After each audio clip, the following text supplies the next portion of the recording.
nation building has nothing to do with Osama bin Laden. Osama bin Laden was there. We chased him away. He went into Pakistan. We didn't follow him. So we didn't even do the thing that we were supposed to do. So where do we have Osama bin Laden? He's in a country that has a military dictatorship that overthrew an elected government. He's in that country, and what do?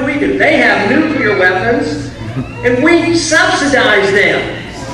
I mean, it makes no sense, and you could go on and on about the contradictions of our foreign policy.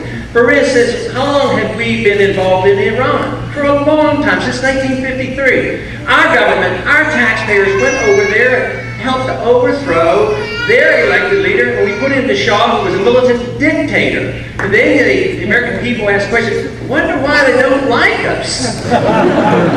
Well, we have to understand the foreign policy. We have to understand why those individuals in the Far East who have a tendency and would like to hate us, would like to destroy us, but they usually like to have an excuse, and I don't like giving them an excuse to do it.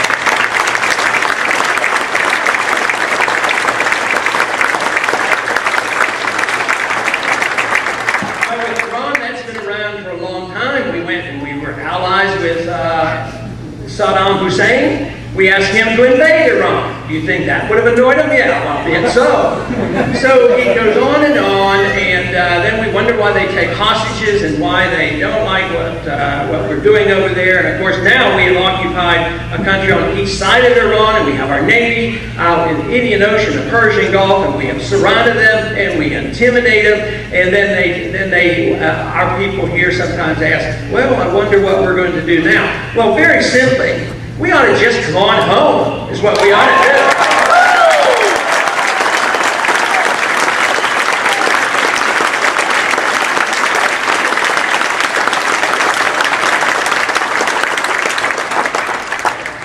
But the conditions of war, which are seen to be perpetual, and we see no end in sight, because not only are we in Afghanistan losing troops and losing troops in Iraq, we're talking now in Washington, seriously they are, and some of us have met with some individuals who are very knowledgeable, wondering, could this happen in August when the Congress is not in session, when we literally start bombing Iran? So this to me is very, very dangerous.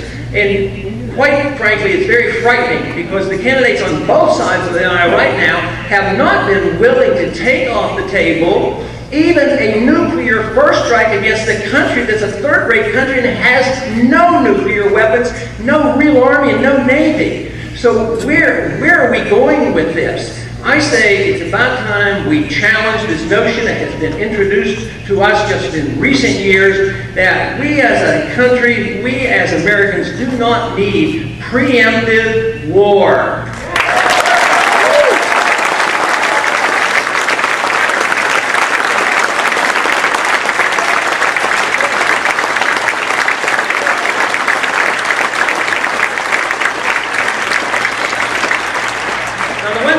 Can't do is ignore the problem of the threat of terrorists coming here, because obviously it has been a real problem. It's been used excessively as an excuse, of course, to undermine our liberties and to not change our foreign policy, but it's been used as an excuse to make our foreign policies worse. But we have to be vigilant. We have to know about it, but we ought to understand, the real reasons why they come here. But we also have to be realistic about it all. There's concern, of course, that if we don't give up our liberties, they tell us, well, then we will be unsafe. I don't believe that for a minute. I do not believe that we have to give up one single bit of our liberties to be safe in this country.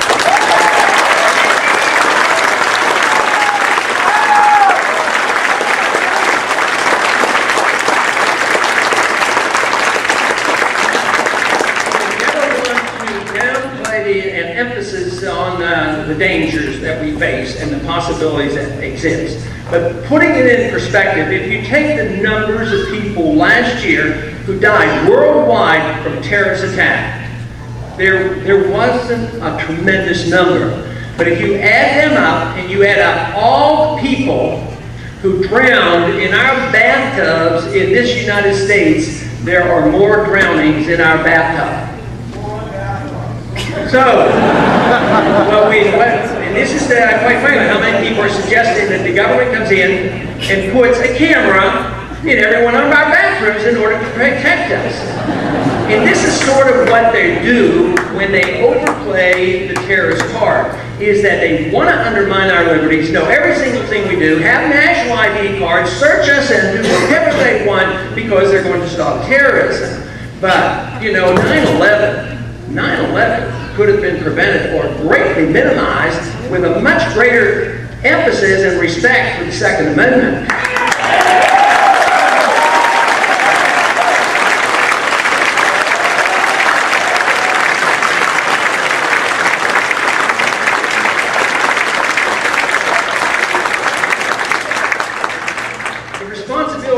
Society really to take care of ourselves falls on us. And we're not safe in our homes because there's a policeman standing out front. That's not the reason we're safe. We're safe because most people realize, especially in Texas, that there may be a gun on the inside.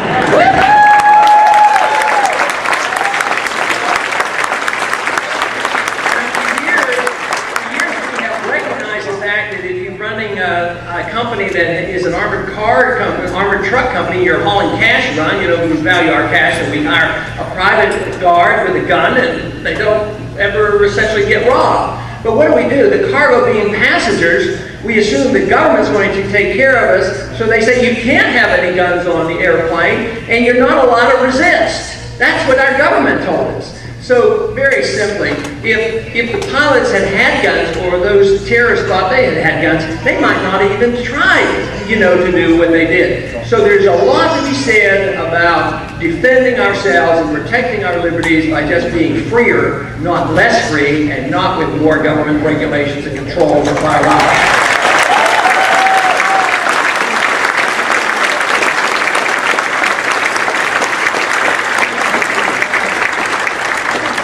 In the last 4 years or so, or probably since 9/11, especially since 2003, since the war broke out, there's been a lot of changes that have been very annoying to me, and I'm sure to you and those who love liberty. Because now we have accepted the notion that we are a country, that we are so frightened that we have to start the wars. It's called preemptive war. I think that is a dangerous, dangerous policy. I think the images of Abu Ghraib and Guantanamo, they aren't the images that America should be proud of. We should be proud of the fact that our men have, I'm sure, a big minority, but nevertheless, it is an image that is spread around the world, and that helps to increase the number of enemies have. The idea that we have participated in torture in the past. And what do they talk about now? They don't talk about torture, they call it enhanced interrogation technique. You know, right out of 1984, and you're supposed to accept that. But we don't need to be part of that. But there is something that really bothers me, and this has been mentioned on the debates. And that is the idea of undermining the principle of habeas corpus.